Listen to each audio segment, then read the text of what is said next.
Masharti yote ambayo wamejaribu kutupa tumeyakataa. Hatutapiga magoti. Lissu amekataa. Amepewa ofa ya kutoka nje ya nchi aache kufanya siasa, amekataa. Wametupa ofa za kuandika si kufanya nini, tumekataa.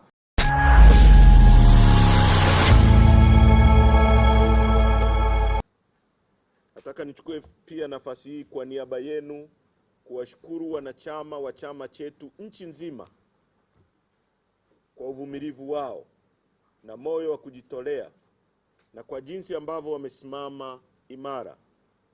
Tunajua watu wamepitishwa kwenye moto. Wanachama wetu kwa maelfu wameuawa, wamepotea, wengine wamepotezwa, wametekwa.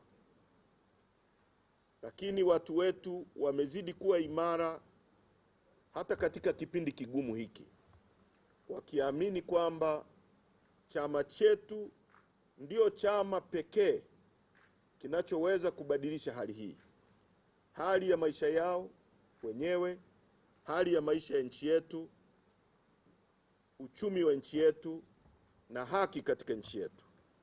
Kwa nataka nichukue nafasi hii kuwashukuru sana tena viongozi wote wa kila ngazi, kuanzia kwenye misingi ya chama chetu, kwenye kata mpaka ngazi ya kitaifa. Juzi nilibahatika kwenda kwenye kikao kilichofanyika hapo jimbo la Kibamba. Huwezi kuamini kwamba hiki ni chama ambacho kimefungiwa kwa siku 310 na mashambulizi mengi ya kutisha na watu kuuawa. Watu wamejitokeza kwa mamia, na along the road tulimamishwa pale stendi ya Magufuli na watu. Hiyo inaonesha ni kwa kiasi gani, na actually ni proof ya dunia kwamba unapowaonea watu huwasambaratishi, unawaimarisha zaidi. Huo ni fact ya kihistoria kwamba walipojaribu kuwaonea wakina Mandela waliwaimarisha zaidi. Walipojaribu kuwaonea watu wote, hata Mwalimu Nyerere hapa, wakoloni walimfungulia kesi ya uchochezi, na viongozi waliokuwa watano wakipigania uhuru wa nchi yetu, wakina Jomo Kenyatta waliowekwa kule Kapenguria wakafunguliwa kesi na wakafungwa, waliimarika zaidi. Kwa hiyo nataka niseme chama chetu kimeimarika zaidi katika kipindi hiki, na hizo pongezi zenu zote ni kwenu viongozi kwa resilience, kwa sababu mngesambaratika nyie viongozi wa kamati kuu, pengine tusingekuwa na chama. Na hilo ndilo wanalotaka, kwamba tusambaratike, watu wakimbie. Watu wanapomwona katibu mkuu anajitokeza katikati ya vitisho, wanapomwona manaibu katibu wakuu, wanapowaona wajumbe wa kamati kuu, wanapomwona Tony hajayumba, Sugu hajayumba, Brenda yupo, anatoa matamko kila wakati, watu wanaimarika. Kwa hiyo nawapongeza sana.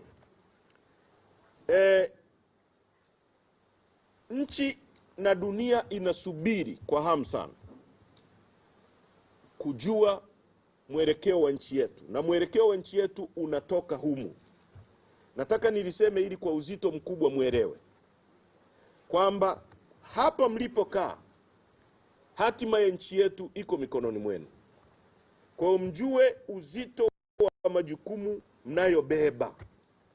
Kama ulikuwa unajiona kwamba wewe ni mtu wa kawaida tu, ujue kwamba kwa fact dunia inasubiri na nchi inasubiri kujua mwelekeo wa nchi yetu. Hiki ndio chama kikuu cha siasa za nchi hii, na ndicho chama kinachotoa mwelekeo wa siasa za nchi yetu. Kwa hiyo muelewe kwamba kwa siku mbili ambazo mtakuwa hapa, mjadili mambo kwa utulivu, na mkielewa kwamba Watanzania wanataka kujua, na sio Watanzania tu. Katibu mkuu baadaye atatoa taarifa hapo, miongoni mwa watu ambao tumekutana nao kwa siku za karibuni wamesema nini kuhusu mwelekeo wa chama chetu na maamuzi tutakayotoa. Kwa hiyo mnapaswa kujua kwamba nchi iko mikononi mwenu, na mnapaswa kufanya uamuzi wa busara, na baada ya hapa kwa kweli tuelekeze nchi kwenye yale ambayo tunatarajia yafanyike. Jambo la tatu ni msimamo wetu, na tunasisitiza kwamba mimi sikupaswa kukaa hapa naongoza hiki kikao. Mtu aliyechaguliwa na mkutano mkuu kuongoza vikao vya aina hii ni Tundu Lissu. Sisi wengine ni wasaidizi wake.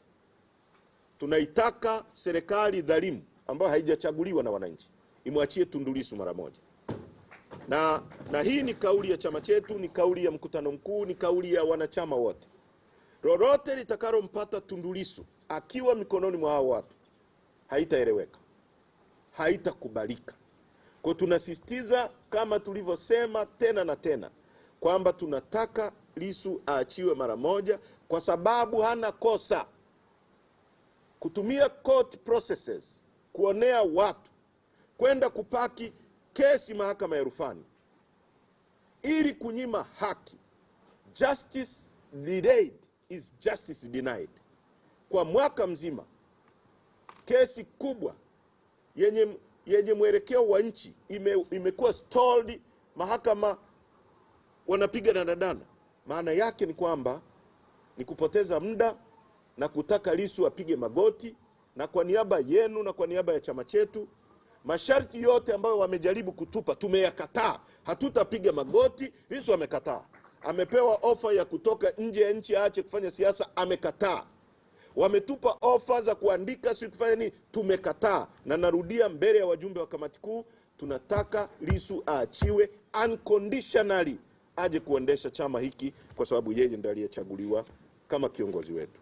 La mwisho, kwa hatua ya sasa, kwa wanachama wetu na viongozi nchi nzima, tumetoa agizo la kusajili wanachama na kwenda kuanza kuignite structure za chama zianze kufunction. Mikutano mikuu kila jimbo, kila kata, na kwenda kusajili watu. Watu wana mwamko mkubwa sana wa kutaka kujiunga na chama chetu. Hii ndio fashion. Chadema ndio fashion ya nchi. Kila mtu anayetaka kuonekana mtu sane, mwenye uelewa, mwenye mwelekeo, mwenye mapenzi mema na nchi, lazima ujinasibishe na Chadema. Ukionekana wewe ni mtu wa kutoka upande mwingine, si chama kingine, watu wanakuona wewe ni mhujumu uchumi tu, kwa sababu chama ambacho kinaaminika na wananchi ni hiki hapa. Ndio chama cha siasa kinachoweza kufunction hata ambapo hatukuwepo. Wakati hatupo tumefungiwa. Vile vyama vyao mmevisikia. Chadema imerudi, kila mtu ana furaha. Siasa imerudi na tutafanya siasa. Sasa kwa sababu hizo tumeagiza wanachama wetu kusajili wanachama wengine wapya na kuingiza idadi kubwa zaidi ya wanachama kwenye chama. Tunajua Dodoma walikuwa wameanza na watu wamekamatwa Dodoma. Viongozi wetu watano, naomba hiyo karatasi yenye majina hiyo. Wamekamatwa viongozi wetu eneo la Sabasaba Dodoma wakiwa wanasajili wanachama. Chama hiki hakina zuio la aina yoyote la kufunction, la kufanya kazi zake. Tunajua kumekuwa na utaratibu Dodoma hasa wa kujaribu kuzuia chama chetu. Hata tulipofanya mkutano mkubwa sana uliotisha pale Dodoma, baada ya kutoka pale viongozi wetu wa wilaya wote walikamatwa na mkoa, na nafikiri kesi hiyo bado inaendelea, kwamba kwa nini tulifanya mkutano mkubwa vile Dodoma. Sasa kuna jitihada za makusudi za kuzuia chama chetu kufanya kazi pale Dodoma. Hatutakubali. Tunataka RPC awaachie mara moja afisa wetu wa chama ambaye anaitwa Shujaa Evarist, katibu wa mkoa Mheshimiwa Francisco Lawrence, na mwenyekiti wa baraza la vijana wa wilaya Dodoma Rukia Saidi. Tunataka waachiwe kwa sababu hakuna kosa walilofanya. Waachiliwe mara moja, warudi kwenye kufanya shughuli zao, na nchi nzima watu waendelee kusajili. Asanteni sana. kwa mara nyingine, karibuni kwenye kikao cha kamati kuu, na Mungu awabariki, na nawashukuru sana kwa kujitokeza kwa wingi. Asanteni sana.